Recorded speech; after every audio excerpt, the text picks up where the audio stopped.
Nėra jokios prasmės gyvenime. Tai yra labai sunku priimti. Žmonių ego. Jie mano, kad fresko yra čia tam, kad padėtų padaryti pasaulį geresnį. Na tai komplimentas man, bet aš į tokias nesąmonės nekreipiu dėmesio. Aš žinau, kad gamta neturi jokios prasmės. Taigi jie sako, mes turime akis, kad matytume. Tai skamba prasmingai visiems normaliems žmonėms, kurie yra visiškai buki. Kartą į mano laboratoriją atėjo mokslininkas ir pasakė, akių paskirtis yra matyti. Aš jo paklausiau, ar tu iš tikrųjų tuo tiki, jis pasakė taip. Taigi aš jį nuvedžiau į spintą, uždariau duris ir pasakiau, matyk. Jis pasakė, aš nieko nematau, jung šviesą. Taigi tu turi akis ir matai, jei yra šviesa, bet neturi akių tam, kad matytum. Jie mano, kad tu turi ausis, kad girdėtum. Ne, tu turi ausis ir girdi.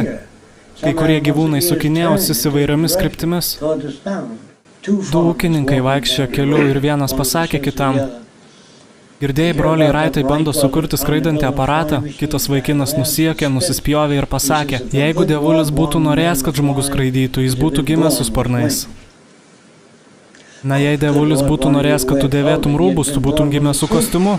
Jei jis norėtų, kad tu gyventum name, būtum gimęs name.